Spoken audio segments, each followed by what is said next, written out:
Sir, ಉಪಚುನಾವಣೆಗೆ ಸ್ವಲ್ಪ ದಿನ ಬಾಕಿ ಇದೆ. ಈಗ ಆಲ್ರೆಡಿ ಬಿಜೆಪಿ ಅವರು ಟಿಕೆಟ್ ಯಾರಿಗೆ ಕೊಡಬೇಕು ಅಂತ ಅಭ್ಯರ್ಥಿಗಳ ಘೋಷಣೆ ಆಗಿದೆ. ಕಾಂಗ್ರೆಸ್ ಇಂದ ಇನ್ನೂ ಚರ್ಚೆಯಲ್ಲೇ ಇದೆ. ನಿಮ್ಗೆ ಗೊತ್ತಿದೆ ಅಷ್ಟೇ. ನಾನಾಗಲೇ 2 ತಿಂಗಳಿಂದ ಎಲ್ಲ ರಿಪೋರ್ಟ್ಸು, ನನ್ನ ಸರ್ವೆ ರಿಪೋರ್ಟ್ಸು, ಬೂತ್ವಾರ್ ರಿಪೋರ್ಟ್ಸ್ ಎಲ್ಲ ನಾನು ತರಿಸಿದ್ದೀನಿ.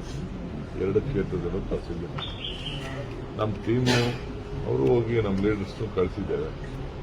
ಅವರು ಅವರ ಅಭಿಪ್ರಾಯಗಳನ್ನು ನನಗೆ ಕೊಟ್ಟಿದ್ದಾರೆ. ಏನೇನು ಅಭಿಪ್ರಾಯ ಕೊಟ್ಟಿದ್ದಾರೆ ನಾನು ಕೆಲವರೆಲ್ಲ ಮಾತಾಡಿದ್ದೀನಿ. ಇನ್ನೊಂದು ರೌಂಡು ನಾಳೆ ನಾಡಿದ್ರಲ್ಲಿ ನಮ್ಮ AICC ಜನರಲ್ ಸೆಕ್ರೆಟರಿ ಅವರು ಬರ್ತಾ ಇದ್ದಾರೆ. ನಾನು ಚೀಫ್ ಮಿನಿಸ್ಟರ್ ಕೂಡ ಮಾತಾಡ್ತೀನಿ. ನಾನು 2 ಕ್ಷೇತ್ರ ಏನು ಮಾಡಬೇಕು ಅಂತೇಳಿ ನಾವು ಚರ್ಚೆ ಮಾಡಿದ್ವಿ. ಅದನ್ನು ನಾನೆಲ್ಲ ಹೇಳೋಕ್ಕಾಗಲ್ಲ. ಅಲ್ಟಿಮೇಟ್ಲಿ ನಾವು ಒಂದು ಒಮ್ಮತದ ಅಭಿಪ್ರಾಯನ ಪಾರ್ಟಿ ದೃಷ್ಟಿಯಿಂದ ಪಾರ್ಟಿ ಸೀಟ್ ಗೆಲ್ಲಬೇಕು. ಆ ಒಮ್ಮತದ ಅಭಿಪ್ರಾಯನ ನಾವು ಚೀಫ್ ಮಿನಿಸ್ಟರ್ ಇಬ್ಬರು ಸೇರಿ ನಮ್ಮ ಹೈಕಮಾಂಡ್ ಮುಂದೆ ಮಂಡಿಸ್ತೀವಿ, ರೆಕಮೆಂಡ್ ಮಾಡ್ತೀವಿ. ಆಮೇಲೆ ಅವ್ರು ಏನು ತೀರ್ಮಾನ ಮಾಡ್ತಾರೆ ಫೈನಲ್ AICC ಅಧ್ಯಕ್ಷರು, ಜನರಲ್ ಸೆಕ್ರೆಟರಿ ಅವರೆಲ್ಲ ಎಲೆಕ್ಷನ್ ಕಮಿಷನ್ ಆ ಪ್ರಕಾರ ಬಿಫಾರ್ಮ್. ಕುಟುಂಬಗಳಿಗೆ ಟಿಕೆಟ್ ಕೊಡ್ತೀರಾ ಅಂತ ಸರ್? ಕುಟುಂಬಗಳಿಗೆ ಟಿಕೆಟ್ ಕುಟುಂಬ ಪ್ರಶ್ನೆ ಇಲ್ಲಿ ಬರುವುದಿಲ್ಲ. ಇದು ಕುಟುಂಬ ನಮಗೆ ಪಾರ್ಟಿ ಗೆಲ್ಲಬೇಕು. Party is important. ಪಾರ್ಟಿ ಏನ್ ಹೇಳ್ತದೆ ಆ ರೀತಿ ಪಾರ್ಟಿ ಗೆಲ್ಲಕ್ಕೆ ಏನು ಅಂತ ಹೇಳಿ.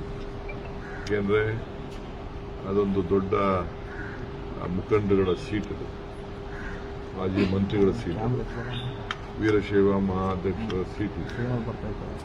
ರಿಪರ್ಕೇಷನ್ಸ್ ಕೂಡ ಇದೆ. ಮೈನಾರಿಟೀಸ್ ನಮಗೆ ಬಹಳ ಇಂಪಾರ್ಟೆಂಟ್ ಇದೆ. ಅವರು ಮೊದಲಿಂದ ಸಪೋರ್ಟ್ ಮಾಡ್ಕೊಂಡು ಬಂದಿದ್ದಾರೆ. ಅವ್ರದ್ದು ಏನು ಕ್ಲೇಮ್ ಇದೆ, ಅಲ್ಲೂ ಬೇರೆ ಕಡೆ ಅಲ್ಲೂ ಬೇರೆ ಕ್ಲೈಮ್ಸ್ ಇದೆ. ನಾವು ಅದನ್ನೆಲ್ಲ ಕೂತ್ಕೊಂಡು ಸಂಜಾಯಿಷಿ ಮಾಡಿ ಆಸೆ ಪಡೋದ್ರಲ್ಲಿ ತಪ್ಪೇನಿಲ್ಲ. ಎಲ್ಲರೂ ಕುಂಡಿಸ್ಕೊಂಡು ಮಾತಾಡಿ. ಈಗ ನಮ್ಮಲ್ಲಿ ಎಷ್ಟೋ ಜನಕ್ಕೆ ನಾವು ಅಕಾಮಡೇಟ್ ಮಾಡಿದ್ವಿ. ನಾವು ಯಾರು MLAಗಳು ಟಿಕೆಟ್ ಕೊಡಲಿಲ್ಲ ಲಾಸ್ಟ್ ಎಲೆಕ್ಷನಲ್ಲಿ. ಎಲ್ಲರೂ ಹೆಚ್ಚು ಕಮ್ಮಿ 70% ಮಾತು ಕೊಟ್ಟಿದ್ದು, ಅವರೆಲ್ಲ 10 ಬಂದಿದ್ರು. ಎಲ್ಲ ನಾವು ಅಕಾಮಡೇಟ್ ಮಾಡಿದ್ವಿ ಪೊಲಿಟಿಕಲ್. ಸರ್, ಈಗ 2 ತಿಂಗಳ ಮುಂಚೆನೆ ನೀವು ಒಂದಿಷ್ಟು ಮುಖಂಡರ ಕರೆದು ಮಾತಾಡ್ಸಿರೋದು ವಾಸ್ತವ ಏನಿದೆ ಅನ್ನೋದನ್ನ ತಿಳ್ಕೊಂಡಿದ್ದೀವಿ ಅಂತಂದ್ರೆ, ಅಂದ್ರೆ ಟಿಕೆಟ್ ಫೈನಲ್ ಕೂಡ ಒಂದು ಹಂತಕ್ಕಾಗಿದೆ. ಯಾರು ಗೆಲ್ಲುವ ಅಭ್ಯರ್ಥಿ ಅನ್ನುವಂಥದ್ದು ಒಂದಿಷ್ಟು ಸೂಚನೆ ಸಿಕ್ಕಿದೆ. ಗೊತ್ತಿದೆ, ನಮಗೊಂದು ಗೊತ್ತಿದೆ, ನನಗೆ ಏನಿದೆ ಅಂತ ಗೊತ್ತಿದೆ. ಬಟ್ ನನ್ನ ವೈಯಕ್ತಿಕವಾದ ಅಭಿಪ್ರಾಯ, ನನ್ನ ಸರ್ವೆ ರಿಪೋರ್ಟು ಅದೆಲ್ಲ ನನಗಿನ್ನ ಪಕ್ಷ ಕಾರ್ಯಕರ್ತರು ಏನ್ ಹೇಳ್ತಾರೆ ಅದು ನಾನು ನೋಡ್ಬೇಕಾಗುತ್ತೆ. ಸರ್, ನೀವು ಅಸ್ಸಾಂ ವಿಚಾರವಾಗಿ ಒಂದು ಟ್ವೀಟ್ ಮಾಡಿದ್ರಿ. ಐಶ್ವರ್ಯ ಅನಂತಕುಮಾರ್ ಅವರು ಅದಕ್ಕೆ ರೀಟ್ವೀಟ್ ಅನ್ನ ಮಾಡಿದ್ದಾರೆ. ಕ್ಯಾಶ್ ಕೌ ಮಾಡ್ಕೊಂಡಿದ್ದಾರೆ high command, Congress high command cash cow ಮಾಡ್ಕೊಂಡಿದೆ ಕರ್ನಾಟಕವನ್ನ ಅಂತ. ಪುತ್ರಿ ಟ್ವೀಟ್ ಮಾಡೋರು ಸರ್, ಕರ್ನಾಟಕವನ್ನು ATM ಮಾಡ್ಕೊಂಡಿದೆ ಕಾಂಗ್ರೆಸ್. ಯಾರವರು ನನಗೆ ಗೊತ್ತಿಲ್ಲ. ಅವ್ರು ಗೊತ್ತಿಲ್ಲ. ನನಗೆ ನಮ್ಮನೇಲಿ ಹಸುಗಳಿದೆ. ನಮ್ಮ ಹಸು ಯಾರು ನೋಡಿದಾರ ಅವರು? ನನಗೆ 2 ಹಸು ಗಿಫ್ಟ್ ಕೊಟ್ಟಿದ್ದಾರೆ, ಊರಲ್ಲಿ ಕೊಟ್ಟಿದ್ದಾರೆ. ಚೀಫ್ ಮಿನಿಸ್ಟರ್ ಜೊತೆ ನಡೆದಿದೆ. ಬೇಡಿಕೆ ಜಾಸ್ತಿ ಆಗ್ತಾ ಇದೆ ಸರ್. ಸಚಿವ ಸಂಪುಟ ಪುನರ್ರಚನೆ ಆಗಬೇಕು ಅನ್ನೋದು ಒತ್ತಡ ಆಗ್ತಾ ಇದೆ. ತಪ್ಪೇನಿದೆ? ಅವೆಲ್ಲ ಮಂತ್ರಿ ಆಗಬೇಕು ಅಂತ ಆಸೆ ಪಟ್ಟವ್ರು ತಪ್ಪೇನಿದೆ? ಸರ್, ಕಂಟಿನ್ಯೂಸ್ ಮೀಟಿಂಗ್ ನಡೀತಾ ಇದೆ. ಒಂದ್ ಕಡೆ first time, second time MLAs, ಮತ್ತೆ 3rd time 4th time MLAs recommendation letter ಕೂಡ ಇದು ಮಾಡಿದ್ದಾರೆ. CM ಗೆ ಲೆಟರ್ ಕೊಟ್ಟಿದ್ದಾರೆ. ಚೀಫ್ ಮಿನಿಸ್ಟರ್ ನಾನು ಪುನರ್ರಚನೆ ಮಾಡ್ತೀನಿ ಅಂತ ಅವ್ರು ಹೇಳಿದಾರಲ್ಲ, ಅವ್ರು ಹೇಳಿದ್ಮೇಲೆ ಖಾಲಿ ನಮ್ಗೆ ಚಾನ್ಸ್ ಇದೆ ಅಂತ ಟ್ರೈ ಮಾಡ್ತಾರೆ. ಪುನರ್ರಚನೆನ ಅಥವಾ ಅಧಿಕಾರ ಹಂಚಿಕೆ ಅನ್ನೋದು ಕಾಲ ನಿರ್ಣಯ ಮಾಡ್ತಾರೆ. ಸರ್, ನಿನ್ನೆ ಪ್ರಿಯಾಂಕಾ ಗಾಂಧಿ ಅವರನ್ನ ಭೇಟಿಯಾಗಿದ್ರಿ. ಮೀಟಿಂಗ್ ಆದ ಬಳಿಕ ಪ್ರತ್ಯೇಕವಾಗಿ ಮಾತುಕತೆ ಮಾಡಿದ್ರಿ ಅನ್ನುವಂಥ ಚರ್ಚೆ ನಡೀತಾ ಇದೆ. ಏನಾದರೂ ಗುಡ್ ನ್ಯೂಸ್ ಸಿಗ್ತಾ ಸರ್? ನಾನೆಲ್ಲ ಚರ್ಚೆ ಮಾಡಕ್ ಹೋಗಲ್ಲ. ಯಾರ ಹತ್ರ ಏನ್ ಚರ್ಚೆ ಮಾಡಿದ್ದೀನಿ, ಏನ್ ಮಾಡಿದ್ದೀನಿ ಅಂತ ನಾನೇನು ಹೇಳಕ್ ಹೋಗಲ್ಲ. ಕಾಲ ನಿರ್ಣಯ ಮಾಡ್ತದೆ. ಅದೇ ಸರ್, ಆ ಕಾಲ ಯಾವಾಗ ಬರುತ್ತೆ ಅಂತ ಸರ್? ಶೀಘ್ರದಲ್ಲೇ ಬರುತ್ತೆ. KC ವೇಣುಗೋಪಾಲ್ ಅವರು ಸರ್, ರಾಜ್ಯದಲ್ಲಿ ಪವರ್ಫುಲ್ CM ಇದ್ದಾರೆ, ಇಡೀ ಕಂಟ್ರಿನಲ್ಲೇ ಅತಿ ಹೆಚ್ಚು ವೇಕೆನ್ಸಿ ಇಲ್ಲ CM ಇದ್ದಾರೆ ಅನ್ನೋ ವೇಕೆನ್ಸಿ ಇಲ್ಲ ವೇಕೆನ್ಸಿ ಬಗ್ಗೆ ಇಲ್ಲ ಅಂತ ಹೇಳಿದ್ದಾರೆ. ನೋಡಿದ್ದೀನಿ, ವೇಕೆನ್ಸಿ ಇಲ್ಲ ಅಂತ ಹೇಳಿದ್ದಾರೆ. ಪಕ್ಷ ಶಾಸಕರು ತೀರ್ಮಾನ ಮಾಡ್ತಾರೆ ಅಂತ ಹೇಳಿದ್ದಾರೆ.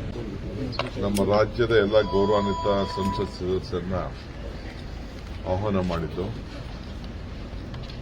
24 ಜನ ಬಂದಿದ್ರು ಸಂಸತ್ ಸದಸ್ಯರು. ಎಲ್ಲ ಪಕ್ಷಗಳು ಕೂಡ ಬಂದಿದ್ರು. ಜನತಾದಳ ಬಿಟ್ಟು BJP, ಕಾಂಗ್ರೆಸ್ ಅವರೆಲ್ಲ, ಕೆಲವು ಇಂಡಿಪೆಂಡೆಂಟ್ ಆಗಿ ನಾಮಿನೇಷನ್ ಆಗಿರೋರೆಲ್ಲ ಕೂಡ ಒಂದು ರಾಜ್ಯದ ಅನೇಕ ನೀರಾವರಿ ವಿಚಾರನ ಕೂಡ ಅವರಿಗೆ ಪ್ರಸ್ತಾವನೆಯನ್ನ ಮಾಡಿದೆ. ಬೊಮ್ಮಾಯಿ ಅವರು, ಜಗದೀಶ್ ಶೆಟ್ಟರ್ ಅವರು, ಕಾಗೇರಿ ಅವರು, ಕಾರಜೋಳ ಅವರು, ಮಿಕ್ಕಿದವರೆಲ್ಲ ಮೋಹನ್ ಅವರು, PC ಮೋಹನ್ ಅವರೆಲ್ಲ ಕೂಡ ಅವರೊಂದ ಅಭಿಪ್ರಾಯನ ತಿಳಿಸಿದ್ರು. ಜಿಗ್ಗಿನ್ನಿ ಅವರು ಅವರೆಲ್ಲ ಕೂಡ ಅವ್ರದ್ದೇ ಆದಂಥ ಅಭಿಪ್ರಾಯಗಳೆಲ್ಲ ತಿಳಿಸಿದ್ದಾರೆ. ಒಟ್ಟಾರೆ ಅವ್ರದ್ದೇನು ಹೇಳೋದು ಅಂತಂದ್ರೆ, ಇವರು ಫೋನ್ ಮಾಡಿದ್ರು, ಸೋಮಣ್ಣವರು ಮತ್ತು ನಮ್ಮ ಪ್ರಹ್ಲಾದ್ ಜೋಶಿ ಅವರು. ಅವ್ರದ್ದೊಂದು ರೈಲ್ವೆ ಬಗ್ಗೆ ಅವತ್ತು ಇತ್ತು. ಸೊ ಬರೋಕ್ಕಾಗಲ್ಲ, ಈ ಮುಂದಿನ ದಯವಿಟ್ಟು ರಿಕ್ವೆಸ್ಟ್ ಮಾಡಿದ್ರು, ಇನ್ನೊಂದು ದಿನ ಒಂದು ಆಲ್ ಪಾರ್ಟಿ ಡೆಲಿಗೇಷನ್ ಹೋಗೋಣ ಅಂತ ಹೇಳಿ ಅವರೆಲ್ಲ ಸಜೆಸ್ಟ್ ಮಾಡಿದ್ದಾರೆ. ಜಲಶಕ್ತಿ ಮಿನಿಸ್ಟರ್ನ, ಪ್ರೈಮ್ ಮಿನಿಸ್ಟರ್ನ ಹೋಗಿ ಭೇಟಿ ಮಾಡೋಣ ಅಂತ ಹೇಳಿದ್ದಾರೆ. ಸೊ ಅದು 9 ಮೂಡಿದೆ. ಸೊ ನಾನು ಎಲ್ಲ ಮಾಹಿತಿ ಎಲ್ಲ ಅವ್ರಿಗೆಲ್ಲ ಕೊಟ್ಟಿದ್ದೇನೆ, ಏನೇನು ಮಾಹಿತಿ ಇದೆ, ಯಾವ ವಿಚಾರ ಇದೆ ಅಂತ. ಈಗ ನಮ್ಮ ಏನು ತಕರಾಲಾಗಿದೆ ಕೃಷ್ಣಾ ವಾಟರ್ ವಿಚಾರದಲ್ಲಿ, ನೋಟಿಫಿಕೇಶನ್ ವಿಚಾರದಲ್ಲಿ, ಬಟ್ ನಮ್ಮ ವಕೀಲರೆಲ್ಲ ಡ್ಯಾಮ್ ಹೈಟ್ ರೈಸ್ ಮಾಡೋ ವಿಚಾರದಲ್ಲಿ ಮತ್ತು ನೋಟಿಫಿಕೇಶನ್ ಆಗುತ್ತದೆ ಅವ್ರದ್ದೇ ಆದಂಥ ಒಪಿನಿಯನ್ ಕೊಟ್ಟಿದ್ದಾರೆ. ನೋಟಿಫಿಕೇಶನ್ ಮಾಡೋಕ್ಕೆ ಏನು ಈಗ ಯಾವ ತೊಡಕು ಇಲ್ಲ ಅಂತೇಳಿ, ಯಾವ ಕೋರ್ಟ್ ಆರ್ಡರ್ ಸ್ಟೇನೂ ಇಲ್ಲ, ಹೈಟ್ ಮಾಡಲಿಕ್ಕೂ ಸ್ಟೇ ಇಲ್ಲ ಅನ್ನೋದು ಕೂಡ ಅವರ ಅಭಿಪ್ರಾಯ ನಮಗೆ ತಿಳಿಸಿದ್ದಾರೆ. ಅದೆಲ್ಲ ಕೂಡ ತಿಳಿಸಿದ್ದೇವೆ. ನಮ್ಮದೇ ಆದಂಥ ಕೆಲವು ತೀರ್ಮಾನವನ್ನು ಮಾಡ್ತೇವೆ ಸದ್ಯದಲ್ಲೇ. ಇಲ್ಲೂ ಕೂಡ ನಾನು ಆಲ್ ಪಾರ್ಟಿ ಲೀಡರ್ಸ್ನ ಮೀಟಿಂಗ್ ಕೂಡ ಕರಿಬೇಕಾಗ್ಬೋದು. ಅವರ ಜೊತೆ ಕೂಡ ಚರ್ಚೆ ಮಾಡಬೇಕಾಗ್ತದೆ ಕರ್ನಾಟಕ ರಾಜ್ಯಕ್ಕೆ ಸಂಬಂಧಪಟ್ಟಂಥ ವಿಚಾರ. ಯಾಕೆಂದರೆ 1-2-3 ಒಳ್ಳೆ ಅಂಶ ನಮ್ಮ ಬೆಳಕಿಗೆ ಈಗ ನಮ್ಮ ಲೀಗಲ್ ಅಡ್ವೊಕೇಟ್ ಜನರಲ್ ಅವರು ಮತ್ತು ಕಾರ್ತಿಕ್ ಅವರು, ನಮ್ಮ ರಾಜಮೋಹನ್ ದಾಸ್ ಅವರು ಅಭಿಪ್ರಾಯ ವ್ಯಕ್ತಪಡಿಸಿದ್ದಾರೆ. ಅದಾದಮೇಲೆ ನಾವು ಈಗ ಸದ್ಯಕ್ಕೆ ಒಂದು ತೀರ್ಮಾನವನ್ನು ಮಾಡ್ತೇವೆ. ಸೊ ನೆಕ್ಸ್ಟು ಈ ಎಲೆಕ್ಷನ್ಸ್ ಆದಮೇಲೆ ಇನ್ನೊಂದು ಮೀಟಿಂಗ್ ಮಾಡಿ ಅಂತ ಅವರೆಲ್ಲ ರಿಕ್ವೆಸ್ಟ್ ಮಾಡ್ಕೊಂಡು ನಾನು ಅವ್ರಿಗೆಲ್ಲ ಒಪ್ಕೊಂಡಿದ್ದೆ. ಎರಡನೇದು ನಮ್ಮ ಸಿವಿಲ್ ಏವಿಯೇಷನ್ ಅದನ್ನು ಮಾಧ್ಯಮದಲ್ಲಿ ತಿಳಿಸಿದೆ. ರಾಜ್ಯದ ಬೆಂಗಳೂರು ಬೆಳವಣಿಗೆ ಬಗ್ಗೆ, ಪ್ರೀಮಿಯಂ ಎಫ್ಐಆರ್ ಲೋಡ್ ಮಾಡೋದಕ್ಕೆ ಹೈಟ್ ವಿಚಾರದಲ್ಲಿ ಬೇರೆ ರಾಜ್ಯಕ್ಕೂ ನಮಗೂ ವ್ಯತ್ಯಾಸ, ಸ್ವಲ್ಪ ಡಿಫೆನ್ಸ್ ಇಂಜಿನಿಯರ್ ತೊಂದರೆ ಆಗ್ತಾಯಿದೆ, ಡಿಫೆನ್ಸ್ ಡಿಪಾರ್ಟ್ಮೆಂಟ್ ಇವೆಲ್ಲ ಕೂಡ ವಿಚಾರ ಅವರ ಗಮನಕ್ಕೆ ತಂದಿದ್ದೇವೆ. ಸೊ ಇನ್ನೊಂದು ಸಿವಿಲ್ ಡಿಫೆನ್ಸ್ ಮಿನಿಸ್ಟರ್ ಕೂಡ ಒಂದು ಮೀಟಿಂಗ್ ಮಾಡಲಿ ಅಂತ ಅವ್ರು ಹೇಳಿದ್ದಾರೆ. ಆಫೀಸರ್ಸ್ ಎಲ್ಲ ಭೇಟಿ ಮಾಡಿ ನಾನು ನೆಕ್ಸ್ಟ್ ಮೀಟಿಂಗಲ್ಲಿ ಹೋಗಿ ಅವ್ರನ್ನೂ ಕೂಡ ಭೇಟಿ ಮಾಡ್ತೀನಿ. ಯಾಕೆಂದರೆ ಬೇರೆ ರಾಜ್ಯಕ್ಕೂ ನಮ್ಮ ರಾಜ್ಯಕ್ಕೂ ವ್ಯತ್ಯಾಸ ಇದೆ. ಅದರ ಸಮಸ್ಯೆಗಳೆಲ್ಲ ತಿಳಿಸಿದ್ದೇನೆ, ಏನೇನು ಸಮಸ್ಯೆ ತಿಳಿಸಿದ್ದೇನೆ. ಬಹುಶಃ ಎಲ್ಲ ಸ್ಪಂದಿಸಿದ್ದಾರೆ, ಮಂತ್ರಿ ಸ್ಪಂದಿಸಿದ್ದಾರೆ ಮತ್ತು ನಾನು ಅಸ್ಸಾಂ ವಿಚಾರದಲ್ಲಿ ನನ್ನ ಲಿಸ್ಟನ್ನು ಫೈನಲ್ ಮಾಡಿದ್ದೀನಿ. ಅವರು ಕಮಿಟಿಯವ್ರು ಮಾಡಿದ್ದಾರೆ. ಬಟ್ ನಮ್ಮದು ಇವತ್ತೊಂದು ಮೀಟಿಂಗ್ ಇದೆ ಮಧ್ಯಾಹ್ನಕ್ಕೆ, ಝೂಮಲ್ಲಿ ಕೆಲವರೆಲ್ಲ ನಾವು ಮಾತಾಡುವಂಥ ಒಂದು ಮೀಟಿಂಗ್ ಇಟ್ಕೊಂಡಿದ್ದೇವೆ.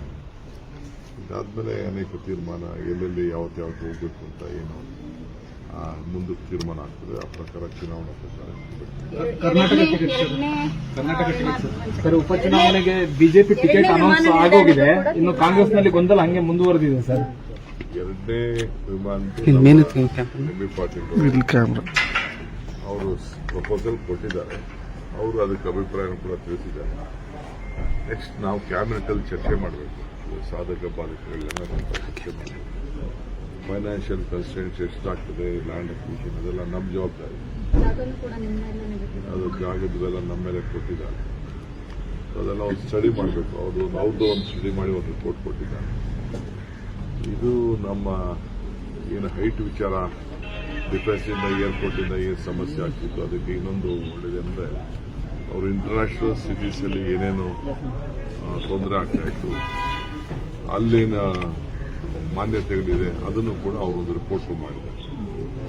ಸೊ ಅದು ಒಂದು ಒಳ್ಳೆ ನಮಗೆ, ಯಾಕೆಂದರೆ ಇಡೀ ಕಂಟ್ರಿಲಿ, ಇಡೀ ಪ್ರಪಂಚದಲ್ಲೇ ಎಲ್ಲೆಲ್ಲಿ ಏನೇನು ಮಾನದಂಡ ಇದೆ ಅನ್ನೋದು ಕೂಡ ಅದೆಲ್ಲ ಕೂಡ ಅವರು ಒಂದು ರಿಪೋರ್ಟ್ ತರಿಸ್ಕೊಂಡು ತೀರ್ಮಾನ ಮಾಡ್ತೀವಿ ಅಂತ ಹೇಳಿದ್ದಾರೆ.